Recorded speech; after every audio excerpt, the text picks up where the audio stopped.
if there are any questions on YouTube, should I copy them to Zoom or we'll take Yeah, questions? that can also be done. Okay, yeah, thank you. Ma'am, you can start the session now. Good evening, everyone.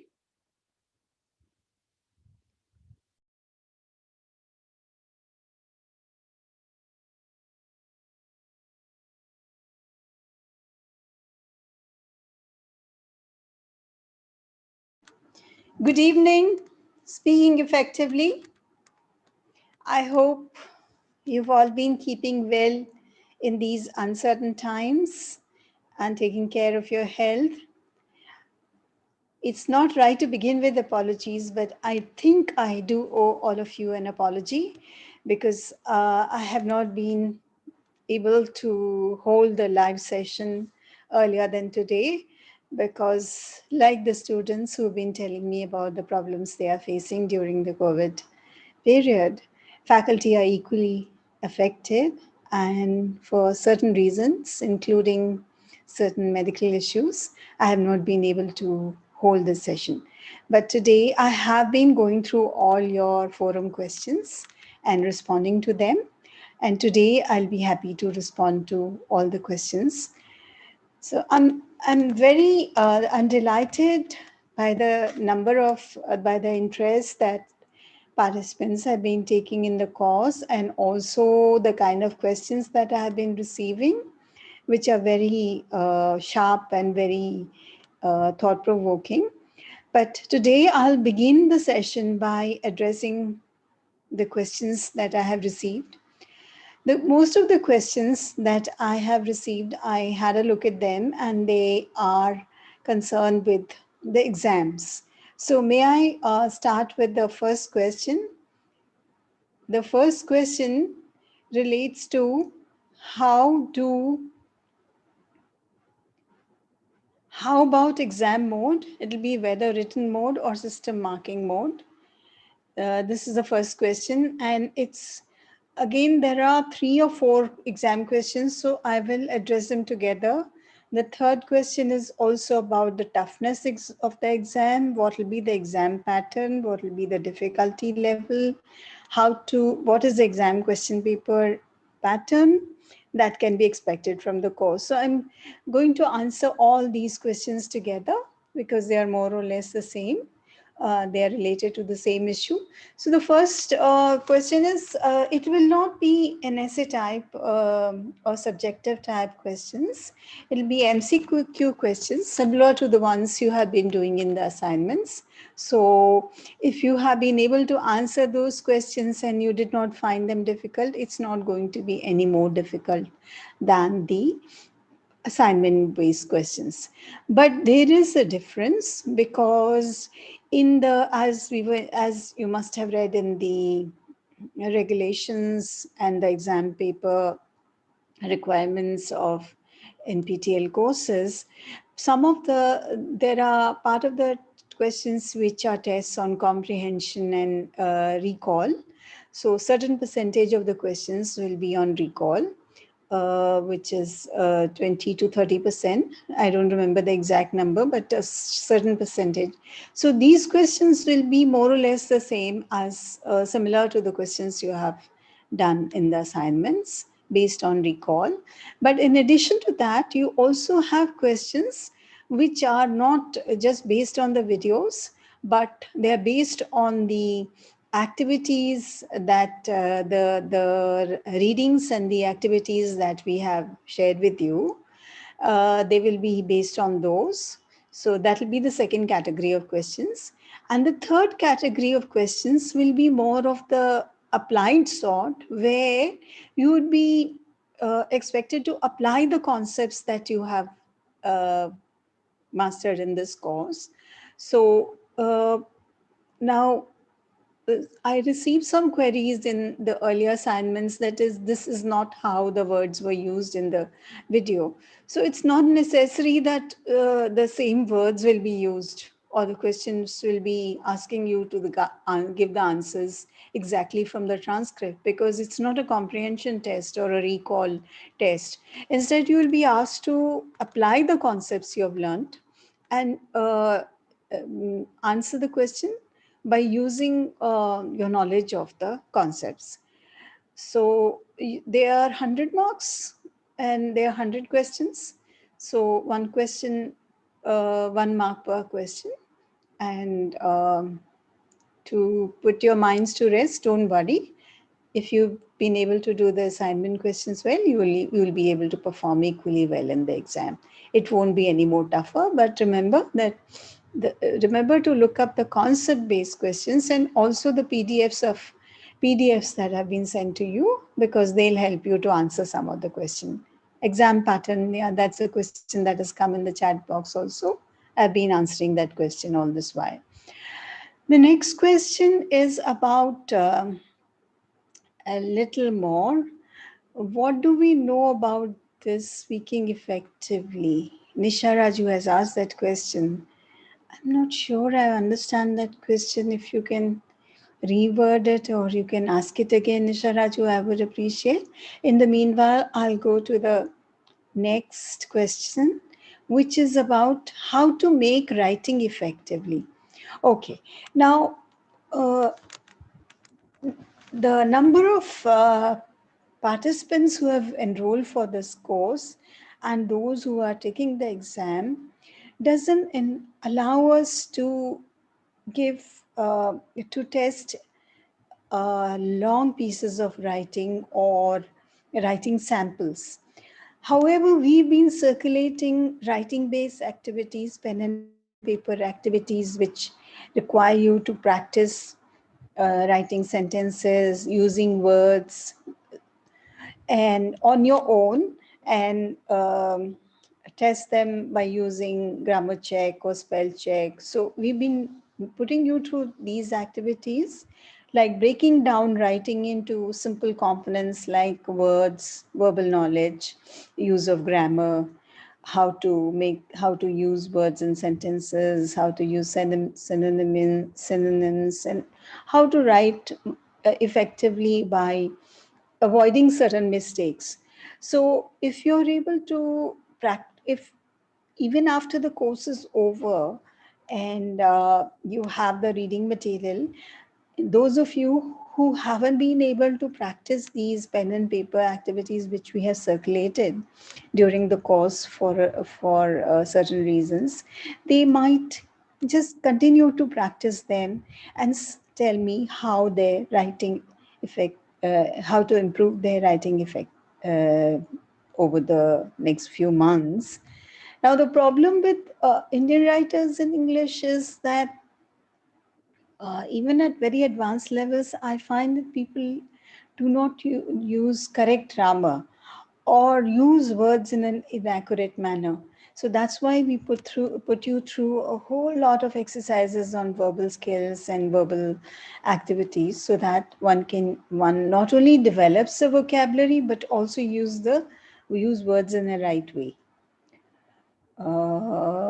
Okay ma'am, मेरा network के कारण पैसा paid नहीं हुआ, इसमें तो मैं कुछ कर नहीं सकती, ये तो सपोर्ट टीम को लिखना था। व्हाट आई अंडरस्टैंड, आप क्या बोलना चाह रहे हैं कि आप एडमिशन एग्ज़ाम फ़ी नहीं पे कर पाए, तो आप जल्दी से सपोर्ट टीम को लिखिए, वो आपको हेल्प कर पाएंगे, क्योंकि इसमें तो मैं कुछ नहीं कर सकती हूँ। Okay, the next question is, speaking effectively is equivalent to influencing people without any content in what one speaks? Or is there a way of conveying the right message? Many have art of speaking, but sometimes they might use it in right perspective. Any suggestions? I hope the question is in right perspective and context. What I understand what you're trying to say uh, is that is the only speaking or communicating just intentional, or is it just mastery of words? This is how I understand your question when you say without any content. So what I have tried to show is that there are two aspects of speaking. If you translate speaking effectively is getting your message across, it's not merely, it requires both uh, an understanding of, there is a behavioral aspect and there is a linguistic aspect. So mainly using mainly using words, or it's not necessary that your message will be communicated. Sometimes, as I gave the examples, that sometimes you use of a certain register of language or certain usage of words might be taken in a different sense from the way you intended. So um, the non-verbal aspects, which is what I understand by you saying influencing people without any content. It's your non-verbal content, your body language, and some an unintentional communication sometimes, which you don't intend. Sometimes that gets the message across. Like I said, even silence can uh, get the message across. So, what you're saying about right perspective and context is that what I understand is that what might be appropriate. This is how I interpret your question. What might be appropriate in one context might not be appropriate in another context and might actually be ineffective speaking. Because if you start talking up to a non-literate or non-expert group about computers using a lot of jargon, it's possible that the message doesn't get across at all because they won't make a head or tail out of what you're trying to say. Okay.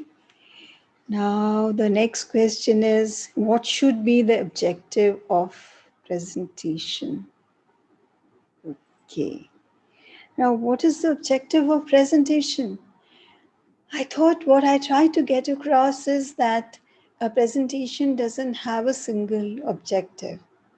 I gave some examples that a presentation's objective might be just to inform, it may be to persuade or sell, or it may be to motivate. So they can be like infinite objectives of a presentation. Why you're making a presentation? You might be doing it just to inform, you might be doing it just to impress, you might be doing it to make people switch over to your ideas. So I don't think there is a single objective of presentation. It is, but what I have said is that a presentation should not be just meaningless. It should have an objective. What are you trying to do through the objective? That should be very clear. We come back to exams. Can you give an idea on how the questions would be, like its format? Is it like MCQs? What will be the marks breakup on the experience of the exam will be, and procedures for answering the questions on the computer? I have already answered the question about the format. It will be MCQs, and I've also given the rough mark pickup that 20 to 30% content is recall-based questions, 40% is questions based on assignments, and uh, 40% are questions which are from the syllabus but not covered in the assignments. So they will be concept based. The experience of the exam, I think that you need to go to the announcements page and look at the way the exam is going to be conducted, because those technical aspects of procedures for answering the questions on the computer, they have been spelled out very clearly in the announcements related to examinations. Okay, again, there is a question paper question, MCQ. Will it include fill in the blanks and definitions? How many questions? Yes, it might include fill in the blanks in addition to yes and no answers. but no descriptive questions. It'll be either yes and no. It'll be either multiple choice questions or fill in the blanks. There'll be 100 questions, and each question will be 1 mark. So I hope I've answered your question. One more question is about questions in the final exam paper pattern. Okay. Now, not okay. Okay. So, how do I handle impulsive behavior in daily life? That's a very, very difficult question. And as I said, it's speaking effectively has two parts. One is the verbal part or the linguistic aspect, and the other is the behavioral aspect. So, how do you deal with impulsive behavior in daily life? I assume you're talking about the impulsive behavior of others. But since it's not clear to me, are you talking about the impulsive behavior of someone in your personal friends group, in your personal life, or in your professional life? And since you've also not mentioned the age, or so I think it'll depend on various variables. Like usually we think of young people as being impulsive. And so if we come across people, younger people displaying, acting impulsively, we are more tolerant of them rather than older people. If they indulge in impulsive behavior, we are less tolerant. But I think the way to handle it would be to find out the reasons why one is why one is engaging in impulsive behavior. Is it is it a temperamental deficit, like some certain people are used to behaving in an impulsive manner, or is it due to a certain situation in their lives which people normally don't deal with, don't behave in an impulsive manner generally? So we have to first of all set the base level of the people. Are they impulsive temperamentally or not? What is the age? So, and in relation to that, if we find that people behaving impulsively, maybe one needs to have a face to face with them or a telephone conversation with them and point out the pros and cons of their impulsive behavior. Perhaps a talking to might help in seeing them how, a kind of a reasoned explanation of how it'll impact their lives. Maybe that will help them see how it doesn't help to behave in an impulsive fashion. Okay. Why is it easy to use MOOC courses? I don't know. I think you should be telling me, why is it easy to use MOOC courses? No idea, no idea. What I personally think is this, which can be used: meetings, phrases can help us, but the real situation, we are not that too confident. So this question relates to meeting skills to face a new person in an interview. So can you provide us some information which is more practical? Though we are nervous, we can convince the panel that I'm confident and I look forward to be in your company.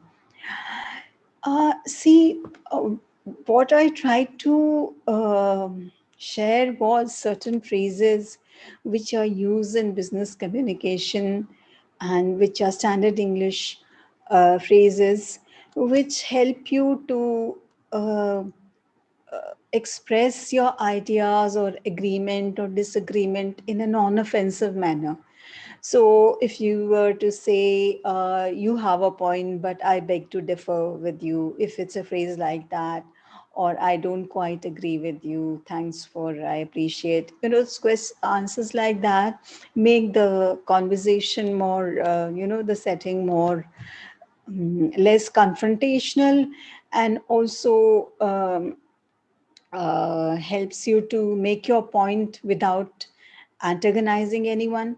But if you don't feel in real situations, yes, some of us I think throughout my lectures on meetings and interviews, I did try to say that these are the idealized settings that I'm talking about. But in real life, we find that whether it's meetings or whether it's interviews, the members of the meeting, neither the chairperson nor the members behave in the idealized setting that we have described, nor do they use idealized, nor do they use standard phrases. So how do we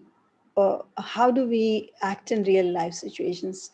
I have found from my own experience that many people, when they are participating in interviews, even though they are not very fluent in English and maybe they are not familiar with these standardized phrases, they are able to get their message across by tonal variations. So if they, if they want to disagree with somebody, even if they don't use a standard phrase, the tone in which they say it conveys that message very appropriately. But you're talking about confidence. You don't always have to use a standard phrase in real situation to to face to feel confident, or uh, like how do we convince the panel? So I think if you're calm and composed and listening carefully, and you're careful about what is the contribution, what is the point you want to make during the meeting, that itself will give you the confidence to say what you want to say. If you really have a contribution to make and you have a very good idea, there is no reason why you should not feel confident. And in fact, a good chairperson always encourages people who don't appear confident to them to speak out. Now, in addition to this confidence which comes from your understanding and knowledge of issues, there is also the physiological element. When you face a number of people, you feel nervous. So those things, what I have shared in presentation skills or in interviewing skills, that what do you do when you feel nervous? What are the ways in which you can control the physiological symptoms that show up when you're feeling nervous? I think you should practice those even during meetings, and tell me how it works. Okay, I have another question, that even though you have covered every bit, I have one question about the trends. To give a short introduction video in less than a minute or two, in 2 minutes, how to deal with that? Yes, please go to this session on presentation skills and just focus on the opening. Now, when I spoke about an effective presentation, I talked about how uh, when you make a presentation, you can grab people at either you can, if you have not got people's attention in the first 2 minutes, you haven't got it at all. You have lost it. So when you're practicing the opening for your presentation, that is similar to the short introduction videos where you have to make the same point in a minute to 2 minutes. So just use those principles, how to say what you have to say, and like you do in the first part of your presentation, how to get the people's attention and also express your message in the most succinct form. That is the key. Now, making videos, that is something which is now, as we live in, we are living online, all of us. So it requires a different kind of skill to be able to to communicate in front of the camera, because we are not comfortable. We are used to talking to people face to face. And when we are communicating to on video, we need to have those video savvy skills. Like how do we come across online? That is very important when you're making a short video presentation. I have not covered that, and yes, but it's a good point, and I will like to cover it in the later sessions. Yeah, I mean the subsequent programs if they are offered again. But this is a very good topic and very good area that you should we should cover this. Okay. Then the question is how to speak English fluently. How to speak English fluently? Practice, practice, practice. That's the only way you can speak English fluently. One is to improve your vocabulary. One of the reasons why we are not able to speak English fluently because we don't have the right words. So if you improve your vocabulary, you will be able to speak fluently. And I give you a very rule of the thumb is you try to learn 5 words a day if you can. The 5 words you come across in writing, 5 words you come across in speaking, and use them. So unless you speak, unless you use, just filling up, even if you got 100 out of 100 in this exam or any other exam, because it happens, I've seen people who write the CAT exam and they have 99 percentile and 100 percentile, but I find that their verbal skills are still very poor. They're still not very fluent. So that's because if you don't speak, unless you practice speaking, it won't come. I was delighted when a student of mine who was weak in English but very bright student otherwise recently reported to me that madam abhi मैं बहुत अच्छी English बोल लेता हूँ. And why did this happen? Because now he is frequently interacting with people overseas and he doesn't have the choice to speak in Hindi. So just by speaking, he has improved his English, and that's what you can do. Again, the questions are exam pattern. I have also no, there won't be any theory, but there'll be application of theory in some of the MCQ questions. What's the most important quality that a person should develop in order to speak fluently and without hesitation? I have already answered this question and how to develop it. So one is speaking in English and this other is speaking in general. Just because you know English doesn't mean that you can speak without hesitation in public, because that relates to public speaking.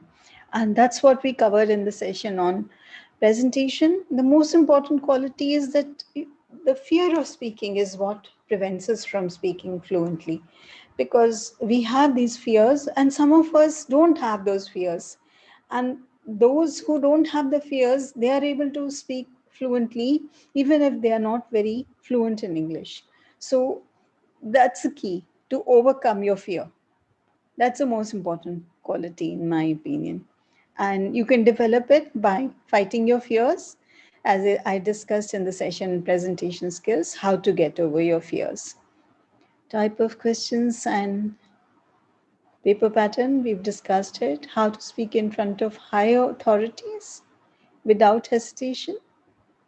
Um, yeah, so in speak front of higher authorities, what happens is that we have this status, we are conscious of, we call this, when we were talking about barriers to communication, this consciousness of the difference in our status from those who are in a higher position is what makes us hesitate. So if one is able to get over this, one should speak to people who are in uh, higher positions, or those who are in a higher position than ourselves, as one would talk to one's peer group. Because if you are confident about what you're doing and what you have done, and you have not where is the reason for you to be afraid of anyone? In fact, if you have that inner confidence that I'm good at my work, I'm doing my work sincerely, and I have not I have not transgressed any rules or regulations. So I think you should if you stop thinking of that status difference between yourself and the person who is higher in status to you, and think of the conversation as the one you have with your peers, I think that will help you to speak to higher authorities without hesitation.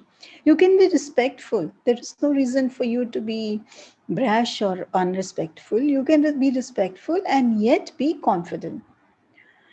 What are the parameters I should follow in this course? Please apply what you have learned.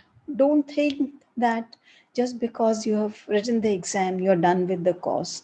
All the course material we have circulated, we have shared, all the activities which we have shared with you, which you haven't been able to do completely during the duration of the course. Just keep practicing them and apply what you have learned in the course. Only if you apply, then you will benefit from the course, not otherwise. Multiple select questions will come in the exam, it will be MCQs and fill in the blanks. Yeah, but the choices in the fill in the blanks will also be given. There will be no descriptive questions. So with this, I have answered all the questions that were sent to me. I can see additional questions. Can I give you a recap on all the concepts? How do I do that? It took me 20 hours and I have half an hour left. How do I do that? That's a very tall order, Kanishka. Shruti or Spurti. Diphthong. Diphthong. Diphthong is a glide from one vowel to another, like I. So A is a vowel, E is a vowel, and I is a diphthong because it has two vowel sounds. And the first vowel sounds is always more prominent than the other. So we don't say I, we say I because A should be more prominent than E. Verbal and vocal communication. Vocal is always verbal, but verbal is always verbal. No, vocal is not vocal, always verbal. Ouch! Is that vocal? Is that verbal? Oh, that's not verbal. It's just vocal. It's just a sound. It's just a sound you're using to convey a message. So vocal is always not always verbal. Oh, when you say that, sorry, just a minute, the questions, let me go up. Um, when you say he was vocal about it, okay, that's a very different, we're talking about the technical word or technical usage of vocal. When we use word vocal, technically, it means the quality of the voice or the sound when we speak. And we distinguish it from the words which we use verbal. But when we use it in common parlance, in its non-technical usage, we say you vocalize your feeling. So you normally mean that you are giving voice to your feelings, or which is in words. So vocalist means you're you are very vocalize your feeling is that you don't hide anything, you don't conceal anything, you spell them out. That is to be vocal and verbal. But verbal is to use words. So do you get this difference, Aripra? That no, it's Vijay Jha. That's the difference. So here we're using the word vocal in a very technical sense when we use the word vocal communication, which is relates to sound. Rather, when we speak, there is a verbal element and there is a vocal element which comes from the sound. So when we talk about the tone in which someone spoke, or the quality of their voice, or the pace at which someone speaks, that is the vocal aspect of speaking. Will there be essay type? No, there'll be no essay type questions. How much importance must be given to phonetics for the exam? I don't know why people find phonetics difficult. Actually, phonetics are very easy to answer in the exam. So when you have phonetics questions based off on phonetics, they would be largely application of phonetics. Say you'd be asked to mark or say if the stress, where does the stress in a particular word come? So that'll be the kind of knowledge of phonetics you're required to have. Sarang, study only the images. See, uh, applying the same principle of how we communicate using both verbal and non-verbal symbols, and how communication 50% is visual. In that, what I'm saying is, when you read the transcripts, remember, if you read a written text, it's different from reading a transcript, because when one is speaking, one uses incomplete sentences, one speaks ungrammatical sentences, and some things are left unsaid, and they acquire meaning from the context. So if you listen to the videos, it's very different from, I think you will not understand the transcripts if you don't listen to the videos. That's my feeling, because uh, the videos are showing the PPTs, and then uh, explaining something in relation to the PPTs, which is not quite the same as reading the transcripts. When I read my own transcripts, sometimes I think, um, am I making sense? Is this transcription really capturing what I try to say? But when I watch the same video of the transcript, I say, no, I have got my message across. So if you, I know a lot of people um, don't have time to watch videos because they're long, but uh, so it's not really. And then the problem comes with exams, because you say that I read the transcripts and answered the questions. That's not enough, because a lot of the things are, it's not a test of remembering, a writing test, based on writing. Then we would have circulated essays and tested you on your reading of the essays. This is a test based on the listening to the videos. It's an online kind of experience. So I would, I think the purpose of the course is not served if people just use transcripts. I'm aware that some people just use transcripts. I would say just use the transcripts if you're not able to follow certain words or certain things, or to recall. If you've already watched the video and you don't want to again go, you don't have time to go through the entire video before the exam. So just do it as a revision rather than the exclusive understanding of the course. Hemant, passing marks 35, as I understand, 35 out of 100. Which is the best book or guidebook for improving vocabulary for speaking? Ajit, doesn't work. If you really want to improve your vocabulary and speak fluent English, uh, there is no single book. Those books, the guidebooks, I know GRE coaching institutes use them, SAT coaching institutes use them, and various kind of competitive exams. They use these guidebooks for improving your, verbal scores. But in real life, if you just memorize a list of words and use them and know their meanings, it's not going to help you. Nor reading, because we have a because what is important about vocabulary is how you use it, words in use, not just knowing the meanings of words.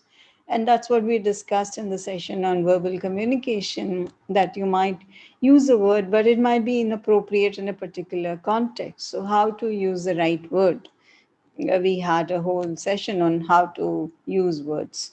So those people who are fluent in English, it depends on their reading. Your speaking really depends on your reading, particularly in a context like India, where it's a second language, where you don't require your vocabulary just by listening, which might happen in a English speaking nation. But here, the more you read, the more knowledge, more words you will add to vocabulary. So I would say read, even if you don't, you don't have to do serious reading. You don't have to read newspapers. I'm sure you read, nobody reads newspapers anyway, anymore, I guess. But if you read the news on the net also, read whatever interests you, read novels. You don't have to read classic novels. You can read bestsellers, but read, and that's there's no shortcut to improving your English. And listen, also listen to people who speak fluently and try to copy the way they speak. That's another way of speaking fluent English for improving your vocabulary. Essentials of Technodroid, essentials. Okay, some people have suggested books. How much importance should be given to phonetics? I've already answered. There will be questions on phonetics, so you should go through that section. What are the best books to improve vocabulary? Uh, I just answered that question. There is no negative marking. There are no important parts.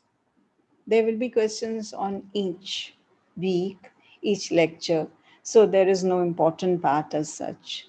One is it be expected that you're familiar with each the all the lectures and the readings attached to those lectures. So there are no important parts as such. What does a breathy voice signify? Tell me. I have a breathy voice because I have asthma. But what is, where else you hear breathy voice? Where do you hear breathy voice? Breathy voices uh, signify a younger person, a more attractive person. If it's it's gendered.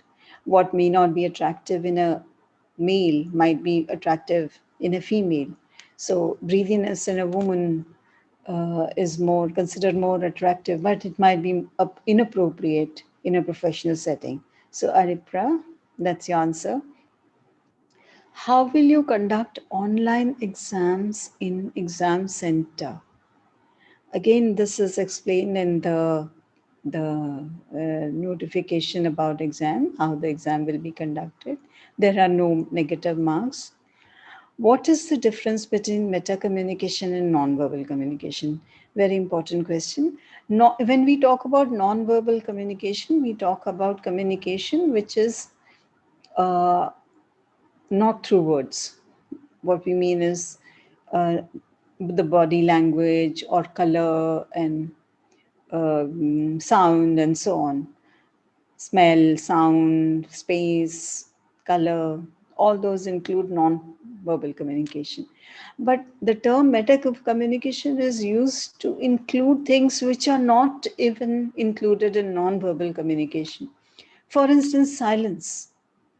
That's a form of that's not that's a form of communication. It's neither verbal nor non-verbal. It's or behavior. So it's an communication which is beyond communication. What you are saying intentionally, it also means something which is the opposite. Suppose you're saying something intentionally and mean something which is the opposite of that or contradicts what you're saying. That is a form of meta communication. So say when you're congratulating something and you're very jealous of that person, that is a form of meta communication because your overt intentional use of words contradicts what you really feel, and maybe that gets across the tone, actually gets that message across to the listener. Should we focus on weak assignment? You should, because some questions are assignment based. 40% of the questions are assignment based. They will not be the same questions, mind you. So don't say that this was not covered. They will not be the same questions, but similar to the questions asked in assignments. So just look at the week assignments to see the kind of questions will be asked. They will not be identical. Last minute tips. Yeah, last minute tips are don't, now you don't have time to go through all the videos in a day. So I presume that you have gone through the videos. Just run through the transcripts again and remember, focus on uh, the recall questions. You'll be able to answer if you've gone through the videos. So they will be testing exactly what was, the details of what was said in the videos. But the assignment questions, which are based on activities, for that you go through the PDFs of activities. You can read through them quickly to see what kind of answers you get, and try to solve some application questions. So, so suppose we say that stress in words of two syllables, if it's a noun, is on the first syllable. So if you just, I'm giving you an example of how you can test the concepts, is look at a word and see how, take a particular word, say idea, and see where is the stress on the syllable. Is it on dia or is it on I? So those will be the kind of concept-based questions. What is hedging? Phoenix 4442. Hedging is when you don't know, when you want to soften a message, you hedge. You don't say something something directly. You try to include hedging phrases to make it softer. So you say, this is really bad. That's a very direct kind of answer. But when you hedge, you say, if you ask me, or as in my opinion, I think this is very bad. So those hedging phrases are to soften a message, or sometimes they're used to evade answers. You don't want to give the right answer. But you should be very careful when you're using hedging. So sometimes it's not appropriate to use hedging, but it helps to soften your message or make it less direct if you use hedging. How to say no effectively so that it doesn't hurt people? A difficult question. I find it so difficult to say no to people, either because they're my friends, so I end up taking up work, end up doing things because I don't know how to say no. But I find there are people who are able to maintain their friendships, and they are able to say no without jeopardizing their friendships or jeopardizing the relationships, because they either provide the cause for why they are unable to do something, and they also make it impersonal. So that's one way of saying no. So you can be very polite and yet say no. How many attempt can we give? I'll have to check that. Can you please again consult the exam rules? I'm not sure. I have not looked at the soft skill course. Soft skill enhancement course, Venkatraman, because I don't know what the exam pattern is there. So I have only a few minutes left. So if you have any quick questions, any doubts, any questions, I'll be able to answer them.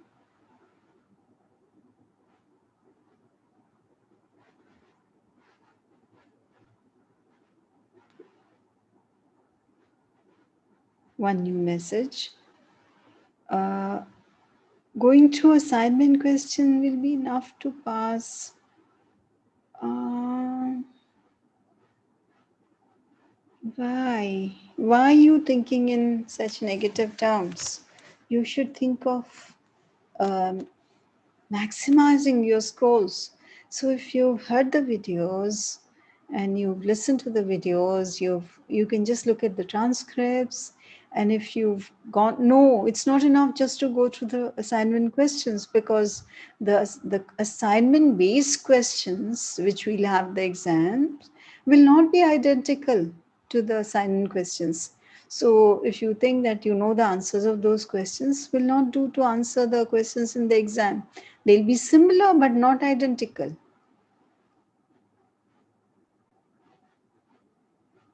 Any other question?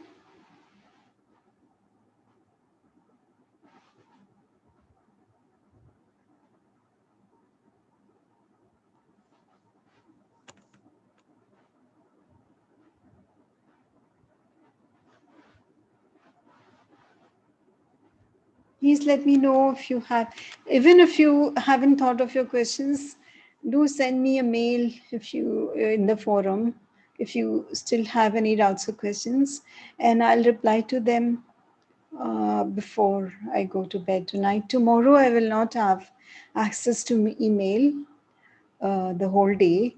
So if you have any questions, send them to me by tonight so that you can still ask questions on the forum.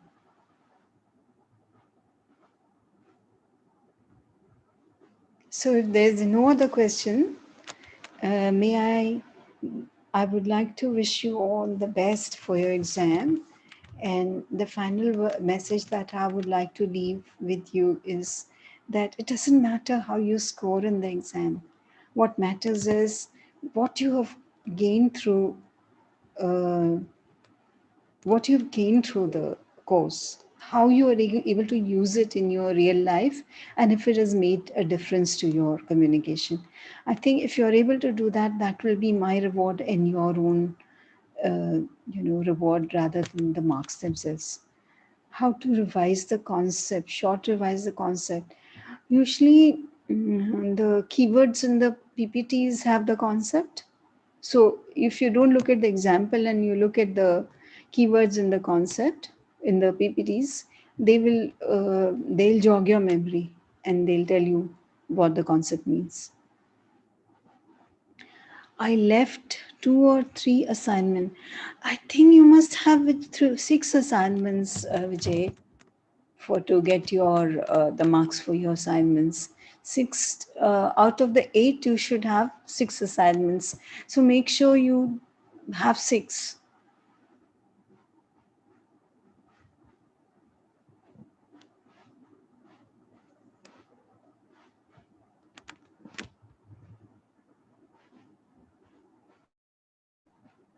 No, Maria, no specific topic, because we have set the questions in a way that it covers each and every week's contents.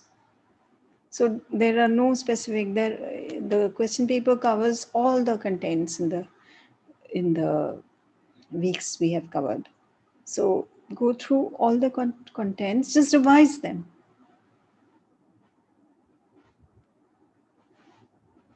Just run through them quickly, because since they are MCQ questions, as soon as you answer them, as soon as you look at them, the answers will come to them if you revise them.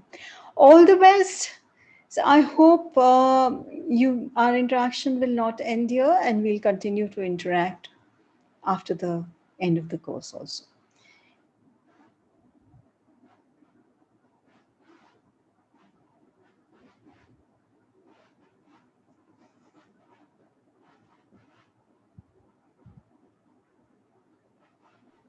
Okay, ma'am, you can leave. Okay, thank you. Thank you, ma'am.